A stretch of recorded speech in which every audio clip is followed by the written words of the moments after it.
Okay, let's continue from where we left off last class. In our last class, we talked about the holistic concept in TCM, and we said it has three main parts. Today, we're going to dive into the first one, the unity and integrity of the human body. Put simply, the human body is an organic whole, and all its internal structures are connected to each other. None of them work in isolation. First, let's talk about the unity of morphological structure. Basically, the human body is made up of zongfu and meridians, and all these zongfu and meridians are part of one big, unified system. They work as a team. Then, there's the unity of life substances. The physiological activities of those zongfu and meridians can't work without energy and material support, right? And that support comes from qi, blood, essence, and body fluids. But here's the key point, all of these things, qi, blood, essence, body fluids, they all unify into qi. For now, you can just think of qi as tiny microscopic particles, like atoms or molecules. It's the most basic, fundamental substance of life. Basically, every material thing in our body is made of qi. Easy to remember, right? Third, the unity of functional activities. Let me explain this with a simple example. On the surface, something like digestion might seem like just one thing. You eat food, and your body breaks it down. But in reality, so many zongfu and meridians are involved. It's not just one organ doing all the work. If someone has indigestion, we in TCM don't just look at one zongfu, we'll check the spleen, the stomach, maybe even the liver, because they're all connected. That's the unity of functional activities, everything works together. So, from the structure of our body, to the substances that keep us alive, to the functions we do every day, the human body is a complete, unified whole.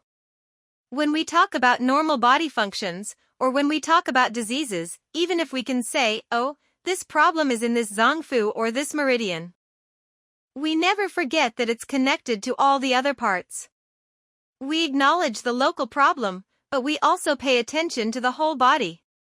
That's why TCM treatment always looks at the big picture, but never ignores the small details. It unites the whole and the part, which is exactly what the holistic concept is all about. Now, let's move on to the second part of the holistic concept, the unity between human beings and the environment. In plain English, that's just the relationship between us and the world around us. Let's break this down first with the natural environment. We humans have to adapt to changes in nature, like the 4 seasons, day and night, whether it's cold, hot, warm, or cool. It's really simple. When it's cold, you put on more clothes. When it's hot, you wear short sleeves. You work when the sun comes up, and rest when it goes down. That's how we adapt to nature's rhythm. Then, we also have to adapt to our geographical environment. And when we adapt to different places, our body constitutions change too.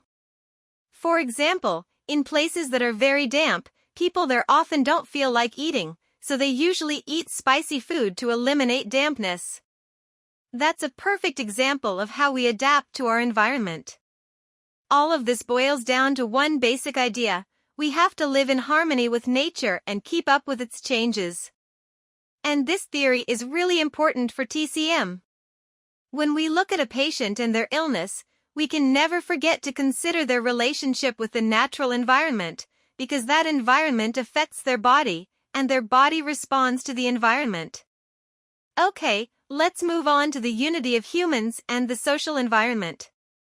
Because the characteristics of politics, economy, and culture in different historical periods all have a certain impact on our health and the diseases we get.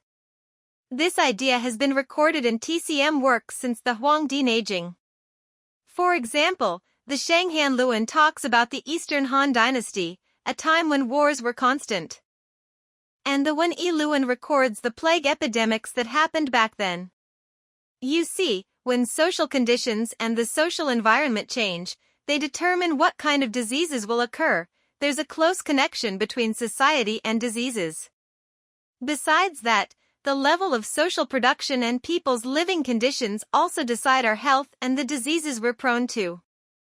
Let's be real, whether you're rich or poor, your nutritional status, these things all affect which diseases you're more likely to get, and which ones you're not. That's the impact of social characteristics. Now, let's think about today's world. Why do so many people get modern diseases? You go to the hospital, do all the checks, and the results say nothing's wrong, but you still feel tired, you can't get energized. And why are there so many cases of alcoholic hepatitis, hyperlipidemia, and diabetes these days? Well, let's talk about the young and middle-aged people, the go-getters these days.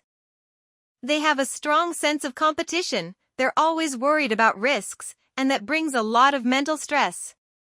In TCM, we call diseases caused by emotional stress, and these are becoming more and more common now. These examples all show how social characteristics affect our health. Another important thing is our lifestyle. TCM attaches great importance to lifestyle in the study of disease causes. Drinking too much alcohol, smoking, these are the most typical bad habits, and TCM classifies them as causes of diseases. We always emphasize, you should eat in moderation, work and rest properly, don't overwork yourself, and don't be too lazy either. These social behaviors are all part of the environment around us. So to sum up, political and economic factors, geographical environment, lifestyle characteristics, all these elements have an impact on our health and the diseases we get. And this further proves the unity between humans and the environment. In the end, TCM not only emphasizes the unity of the human body itself, but more importantly, the unity of humans with the natural environment and the social environment. When both of these unities are in a harmonious state, that means our life process is normal. If this harmony is broken, then health turns into disease. That's the basic idea of the holistic concept in TCM. Alright, let's move on to talk about the significance of TCM's holistic concept. I'll keep it simple and skip some complicated parts for now. This holistic concept guides how we understand health, the life process, and diseases in TCM, and it shows up clearly in physiology, pathology, diagnosis, and treatment. First, in physiology, the core is the zangfu and meridians, and TCM emphasizes the wholeness of physiological functions centered on the 5 zang organ systems. Let me make this clear. Even though we talk about both zangfu and meridians, the zangfu are more important, and among them, the 5 zang organs are the most central. So in the end, it all comes down to the unity of physiological functions centered on the 5 zang organs. Second, in pathology, when the harmony within the human body, or between humans and the environment, is broken, this overall imbalance shows up as all kinds of pathological phenomena. That's how the holistic concept works in disease states. Third, in diagnosis, we also use a holistic approach. First, TCM stresses the 4 diagnostic methods: inspection, auscultation and olfaction, inquiry, and palpation, and we always combine all 4, which we call combination of the 4 diagnostic methods. Second, we use the method of judging the inside from observing the outside, inferring the internal conditions from external manifestations, because the inside and outside of the body are an integrated whole. Third, we look at diseases dynamically, tracking how syndromes change over the course of illness. Fourth, in treatment thinking, we start with the environment and the human body itself to adjust the imbalances, both within the body's systems and between humans and the environment. We look at each patient in their specific geographical and social living context, put all these factors together, and then decide on the right treatment plan. Okay, let me give you more examples to make this idea much clearer. Let's say the liver itself has a problem. It can affect its corresponding body parts and sense organs and orifices, both positive and negative effects. The negative ones are pathological changes, of course. And vice versa, if those body parts and sense organs and orifices have problems, can they in turn affect the liver, the corresponding zangfu? Theoretically, yes. But in clinical practice, you have to analyze case by case how likely that connection really is. But we can say mutual influence is definitely possible. That's how it works in pathology. Now let's move on to diagnosis with a really simple example. Suppose you have a sore on your tongue. Which zangfu controls the tongue? The heart. About 70 to 80% of such sores are rubor, tumor, calor, dolor. And when you see red, swollen, hot, painful symptoms, it usually means excessive heat or fire. So putting it simply, this is heart fire blazing. Let me add a little note here. If your sore is not rubor, tumor, calor, dolor, then don't just drink cooling herbal tea randomly. Figure out what it really is first. But right now, let's assume it really is fire. Why don't we call it tongue fire? We call it heart fire because it's like a system of accountability. The heart is the supervisor of that whole system. When something goes wrong, we go to the supervisor. How do we treat it? We clear and reduce heart fire. So TCM treatment doesn't just target the local area. Does targeting the local area work? Sure, you can spray something like watermelon frost on it, and it will feel better. But the ideal way is to treat both the local area and clear and reduce heart fire internally. It's like this: if someone makes a mistake, you can punish them directly, but you can also talk to their supervisor. If you do both at the same time, the effect is definitely much better. That's holistic thinking in diagnosis and treatment. We don't just focus on the local problem. Because if you only punish the person directly, some people won't really take it seriously. But when you involve their supervisor, they pay attention. And remember, what I just explained is within one system. We also have intersystem relationships. When one zangfu is diseased, it can influence other zangfu through the 5 elements relationships. So when one zangfu has a problem, we first check whether it's connected to other zangfu. If there's no connection, we treat that organ directly. If there is a connection, we may need to adjust those relationships as part of the treatment. Let me also add something about the form and the spirit. The connection between the form and the spirit in TCM is much closer than in Western medicine. If a person has both physical and mental problems, TCM can handle both. We can use emotional therapy or herbal medicine. Some herbs regulate the body and regulate emotions. Actually, an even bigger difference is in health cultivation. Western physical exercise mostly focuses on the physical body, aiming for higher, faster, stronger. But traditional Chinese exercise focuses on integration of the form and the spirit, like Qigong, Tai Chi, Ba Duan Jin. If you only train the physical body, that's not real Tai Chi. For example, you're doing Tai Chi movements, but your mind is busy thinking about whether your stocks will go up or down. Your body is doing Tai Chi, but your spirit is not. What's the point, right? So the goal of TCM health practice is integration of the form and the spirit. It doesn't chase higher, faster, stronger. It chases longer life. It's all about lifespan. Being strong might mean you're healthy at a certain stage, but being strong now doesn't necessarily mean you'll live longer. They're not exactly the same concept. All right, let's continue with the basic characteristics of the theoretical system of TCM. The first one we talked about is the concept of holistic concept. Now let's move on to the second one, the concept of constant motion. This means we analyze and study life, health, and disease from the perspective of movement, change, and development, and this way of thinking is known as the concept of constant motion. The diagram on the PowerPoint is a little complex, so you don't have to understand every single detail. Just get a general idea is totally fine. Now, what exactly is the core meaning of this concept of constant motion? First, it emphasizes that everything in the material world is constantly moving. Qi, as the fundamental substance of all things in the universe, has movement as its most essential property. Second, the movement of Qi manifests itself in four basic forms: ascending, descending, exiting, and entering.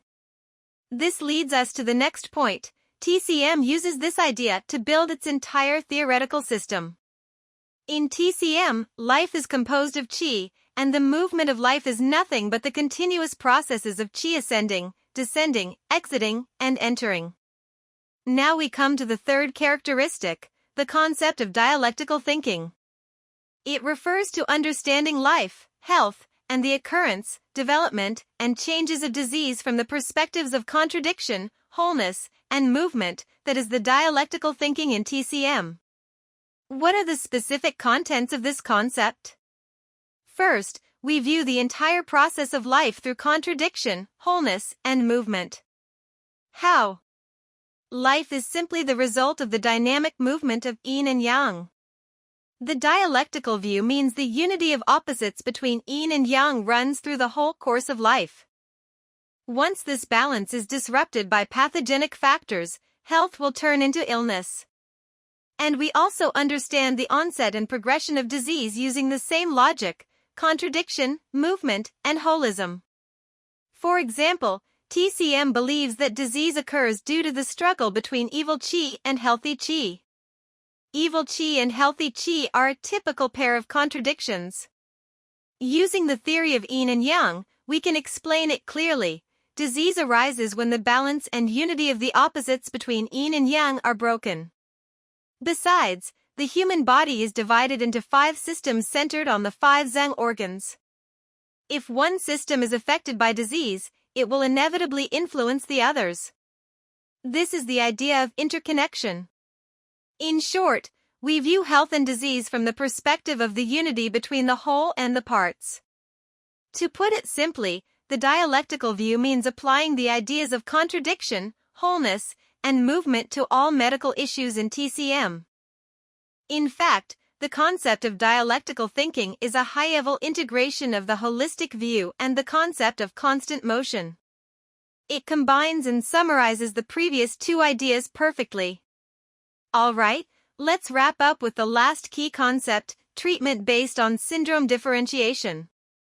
First off, let's nail down what this term actually means.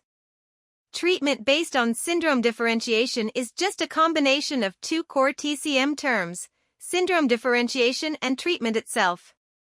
It's the practical embodiment of TCM's holistic concept of constant motion, and dialectical thinking. Now, to really understand the core meaning of treatment based on syndrome differentiation, we need to first get clear on 3 basic concepts: symptoms, disease, and syndrome. Let's start with symptoms first. That's the foundational one. Symptoms are all the abnormal bodily phenomena that a disease brings about. They're the external manifestations of a disease. And there's also something we call signs. You might be wondering what these are and how they differ from symptoms. Let's break it down with simple examples to make it easy. What do I mean by external manifestations? Well, a headache is a symptom, joint pain is a symptom, feeling constantly cold is also a symptom. Most of these are what the patient feels themselves, they're subjective sensations of the patient. So what's the difference between symptoms and signs? Like I said, symptoms are mostly subjective. It's all about how the patient feels, their personal perception. Signs, on the other hand, are mostly objective. Everyone can observe them, they're tangible. Let's use joint pain again as an example. If a patient says their joint hurts, I can't actually feel that pain myself, right? I just have to take their word for it. That's a symptom. But if their joint is swollen? You can see it, I can see it, anyone can see it. That's an objective sign, plain and simple. Another example, a red tongue. Back in the day, people used to call this a symptom, but strictly speaking, it's a sign. Because a red tongue is objective, anyone can look at the tongue and confirm it's red. There's no personal feeling involved here. But here's the thing, ancient TCM didn't have a specific term for signs. So all the things we now distinguish as symptoms and signs were basically all lumped together under the single term symptoms in ancient times. In old TCM texts, symptoms and signs were all put in the same category, all referred to as symptoms, no separate labels for the two back then. From now on, we will also use the term symptom to refer to symptoms and signs as defined in modern terms. Alright, let's move on to the second concept, disease. Let's put this in plain and simple terms first. Traditionally, disease is just the opposite of health. But these days, as people's understanding of subhealth keeps deepening, TCM has also started to bring this concept in, and just to clarify, subhealth is a Western medicine term, not a TCM one. Subhealth means the body is neither in a healthy state nor a diseased state, so now we define disease by contrasting it with both subhealth and health. So what exactly is a disease? In TCM terms, a disease is an abnormal life process that happens when the body is affected by certain pathogenic factors. It's the result of the struggle between evil qi and healthy qi, which leads to a disorder in the relationship between the body's internal and external environments, a disturbance of yin, yang, qi, and blood, changes in the physiological functions or morphological structures of the zongfu and meridians, and a decline in the body's ability to adapt to the environment. Here's another way to put it: a disease is the overall nature, characteristics, and laws of a complete pathological process with specific etiologies, onset patterns, pathogeneses, developmental rules, and prognosis. To break down this abnormal life process of disease, it has a few key features. First, it's triggered by specific pathogenic factors. Second, it's the direct result of the struggle between evil qi and healthy qi, and this struggle causes a disorder in the body's internal and external environmental balance. This imbalance then leads to specific physiological and pathological changes in the body. It disturbs the yin, yang, qi, and blood, alters the physiological functions or morphological structures of the zongfu and meridians, and ultimately results in a reduced ability to adapt to the surrounding environment. Any abnormal life process with these key features is what we call a disease. I know all these definitions sound super abstract and confusing. Let's forget the fancy words for a second and use a super common example to make this click: the common cold.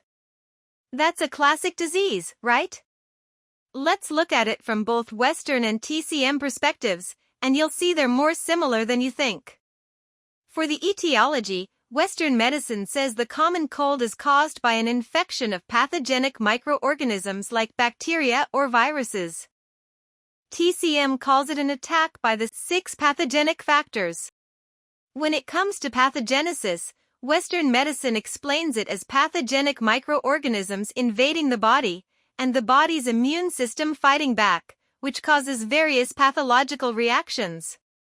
TCM says exogenous evil qi invades the body, and the body's healthy qi fights against it, leading to pathological reactions too. The core mechanism is basically the same, we just use different terminology for it. Now let's talk about its development and prognosis. A regular common cold, not the severe ones like avian influenza or a bad flu, usually runs its course in about a week, and the prognosis is almost always good. We can't use extreme individual cases to argue that a common cold can be fatal. If someone dies from a common cold, it's almost always because of serious complications, an underlying pre-existing illness, or because it's not a regular cold at all, like a deadly avian influenza. Or it could be that the person's physical constitution was extremely weak to begin with, making their body unable to fight off the pathogen. Alright, let's move on to the third key concept, syndrome. Now, in TCM, the term syndrome has had multiple meanings throughout history, so we'll stick to the official and widely accepted definition used today. You might come across other definitions in different courses later on, and that's totally normal. Syndrome refers to the comprehensive manifestation of disordered relationships between the body and its external environment, as well as among the various internal systems of the body, all caused by pathogenic factors. Let's break down what a syndrome really tells us. First, it shows that all the symptoms and signs a patient has are logically connected. Second, it reflects the essence and characteristics of a disease at a specific stage of its development. And third, it reveals crucial information like the etiology, pathogenesis, location of the disease, and the body's ability to resist pathogenic factors. Ultimately, it provides the basis and direction for treating the disease. That's the strict official definition, and in plain English? A syndrome is a summary of the pathological changes of a disease at a certain stage of its progression. And let's make a key comparison here with disease we talked about earlier. Disease refers to the entire course of an illness, while syndrome only refers to a specific stage of it. You might be wondering, if that's the case, why not just treat the disease directly? It's the whole process, after all. And here's the thing, treatment based on syndrome differentiation, which we'll get to, is essentially treating the disease stage by stage. Now, what components make up a syndrome? It boils down to 4 key parts: the etiology, the nature of the disease, the location of the disease, and the relationship between evil qi and healthy qi. Let's go through each one simply, using TCM classifications. First, etiology. These are the causes of the disease, like the 6 pathogenic factors, 7 emotions causing internal damage, and also things like static blood and stones. Next, the location of the disease. We usually categorize this based on the zongfu, like the heart, liver, spleen, lung, and kidney. If a sense organs and orifices is affected, we link it to its corresponding zongfu system. For example, a nose issue is tied to the lung system. If the problem is with the meridians and collaterals, we target those meridians, and keep in mind that meridians are always connected to their related zongfu too. That's how we pinpoint where the disease is rooted. Then the nature of the disease. This is basically split into cold and heat, the 2 core natures in TCM diagnosis. And the relationship between evil qi and healthy qi? This is what we mean when we talk about deficiency pattern and excess pattern in TCM. So to circle back to the core concept of syndrome, it's the all-encompassing reflection of all the pathological changes happening in the body at a specific stage of a disease's development. Alright, everyone, let's take a look at the PowerPoint here and get a real feel for what a syndrome is. First, forget about syndrome for a second, let's start with the disease itself. Can you tell what disease this is? It's the common cold. Now, you know a common cold comes with a whole bunch of symptoms: a strong aversion to cold, a mild fever, body and head pain, stuffy nose, and the list goes on. What's actually happening here is that for a single disease, at a specific stage, a lot of symptoms cluster together with a clear tendency, and that cluster is what we call a syndrome. Let's just get that basic feeling first. Now, let's try to pinpoint the location of this syndrome using the 5 zung organ systems: heart, liver, spleen, lung, kidney. Which system can we link all these symptoms to? Well, we have a cough, stuffy nose, and a runny nose at the very least. Those are all dead giveaways for the lung system. Next, is the nature of the syndrome cold or heat? It's definitely cold, and we can tell because the nasal discharge is clear and there's a white tongue coating. It's like when it snows, everything is white, and it feels cold. Then we have the relationship between evil qi and healthy qi. Actually, this is pretty easy to judge in TCM, especially from the names of the syndromes themselves. If it's a deficiency syndrome, the word deficiency will always be in the name, like spleen qi deficiency pattern, kidney yin deficiency pattern, liver blood deficiency pattern, or heart yang deficiency pattern. If the word deficiency isn't there, it's not 100% guaranteed, but 90% of the time it's an excess pattern or a combined deficiency and excess pattern. Let's not overly complicated things right now. We're still new to this, but you can't see any signs of deficiency in this case at all, because the typical symptom cluster for deficiency just isn't present here. So this is an excess pattern. Once you learn about the 6 exogenous pathogenic factors, you'll know this is an attack by pathogenic cold, and just like that, we've found the etiology. Let's contrast this with just having a headache on its own. If all you know is someone has a headache, you can only say the problem is in the head. You have no clue if it's cold or heat, deficiency pattern or excess pattern, or what's causing it. But when multiple symptoms show up together as a cluster, you can figure out the etiology, the location, and if it's deficiency pattern or excess pattern. That's when we can give the syndrome a specific name, wind cold attacking the lung pattern. And that definition is crystal clear now. The location is the lung, the nature is cold, the etiology is pathogenic cold, and since there's no deficiency in the name, it's an excess pattern. Now we have a clear direction for treatment. But think about it, if someone just has a headache, how do you treat that? Pop a painkiller, right? It can dull the headache for a while, but the problem is it doesn't get to the root of the issue. We need to figure out why the headache is happening in the first place. Do painkillers help with a cold-induced headache? I think they do, even if they don't cure the common cold, at least the pain is gone. But here's the catch, if the headache is from high blood pressure, a painkiller might make the pain better, but it's dangerous because it masks the real problem. You think the pain's gone, so you ignore your blood pressure, and you won't even know when a blood vessel bursts, ha ha ha. Or if someone hits their head in a car accident and takes a painkiller like they've seen others do, if there's internal bleeding in the skull, you'll have no idea, and it could cost you your life. That's why you often see in books and movies the phrase, find the crux of the problem and treat the symptom. They use the word symptom here. But this kind of symptom-based treatment isn't a fundamental cure, even though we usually use the phrase like it is. Still, symptom-based treatment isn't all bad. We can't just dismiss it entirely. It all depends on the situation. But back to our case, how do we treat the wind cold attacking the lung pattern?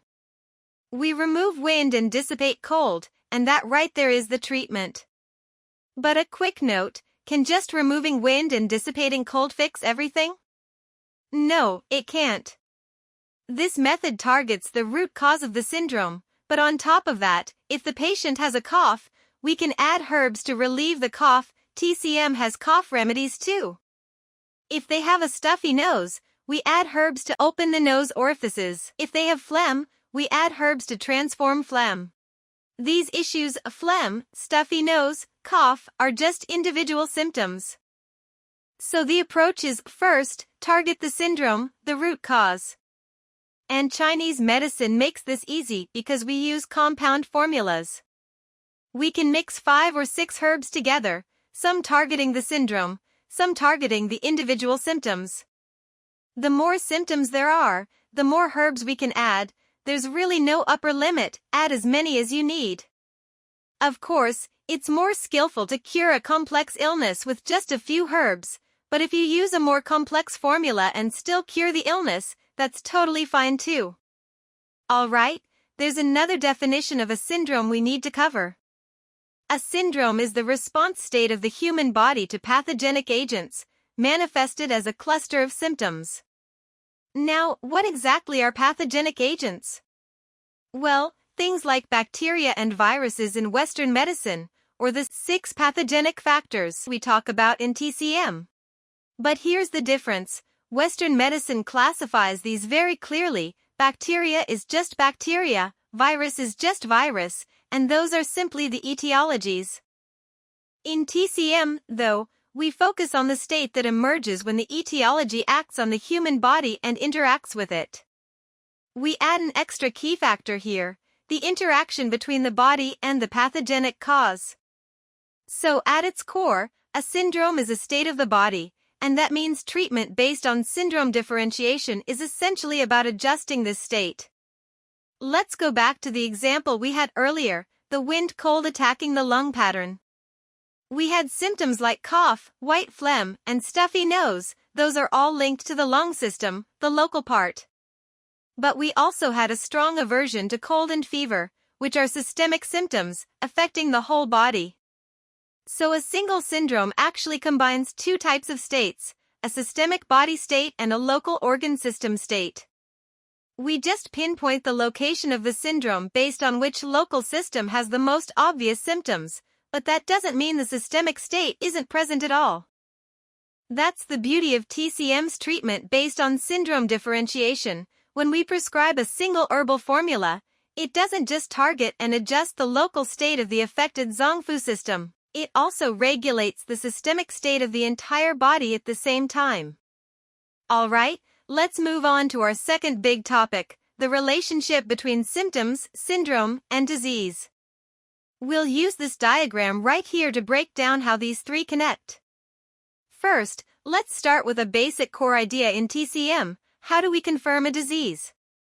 We gather all the symptoms through the four diagnostic methods combined: inspection, auscultation and olfaction, inquiry, palpation.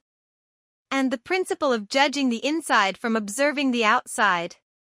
We take all those symptoms, put them together, and that's how we judge if someone has a disease. And this includes everything: tongue manifestations, pulse conditions, all the subjective feelings the patient has, and the objective signs we can observe. They all fall under the umbrella of symptoms. So from this, what's the most basic building block that makes up the concept of a disease? It's symptoms. That's our first key point, and here's the thing, on this, TCM and Western medicine are on the same page, no differences at all. Now, the second point is where TCM and Western medicine part ways. This is the fundamental difference between the two. TCM sees a disease as a process. It's a dynamic process of changes in the body's yin and yang, the five elements, and qi and blood. And during this process, at different times and different stages, the disease shows itself in the form of a syndrome. Western medicine doesn't have the concept of syndrome at all, but it's a core part of TCM. Now, how does a syndrome show up? We said a syndrome is what a disease looks like at a specific stage of its process, and every single one of those stages is made up of symptoms. So that leads us to another conclusion: a syndrome is also composed of symptoms. In other words, symptoms are the basic building blocks for a syndrome too. The only catch is, a syndrome is just one stage of the disease process, not the whole entire thing from start to finish. So let's wrap this up with our third key point. Symptoms are the most basic fundamental element that makes up both syndromes and diseases. This idea is what drives how TCM doctors practice diagnosis and treatment in the clinic. We watch and note every single symptom a patient has. Only by gathering all that information can we get a full picture of what's going on and make the right judgment and diagnosis for the patient. Alright, let's wrap this up with the final key point, the relationship between syndrome and disease. First off, they share the same basic building block, symptoms. That's the common ground. Now for the differences. A specific syndrome is made up of a unique set of symptoms, and it's time-bound, tied to a specific stage of the illness. But a disease? It reflects the entire pattern of the struggle between evil qi and healthy qi from start to finish. A syndrome only shows the local, stage-specific pattern of that struggle. So this is how TCM sees the three together: a single disease. The entire process is made up of several different syndromes. That's us looking at the whole disease journey with that dynamic mindset we talked about earlier. And every single one of those syndromes, no exceptions, is built from symptoms as its basic element. That's the core relationship between symptoms, syndrome, and disease right there. Now, let's clear one thing up. Symptoms do reveal the nature of a disease, we can't say they don't. But they only show one small piece of the puzzle, never the whole picture. A syndrome, though? The characteristics it shows aren't just a random add-up of symptoms. The group of symptoms that make up a syndrome have a tight, logical connection to each other. They form a single whole, and that whole reveals the stage-specific nature of the disease. That's the key difference and link between symptoms and syndrome.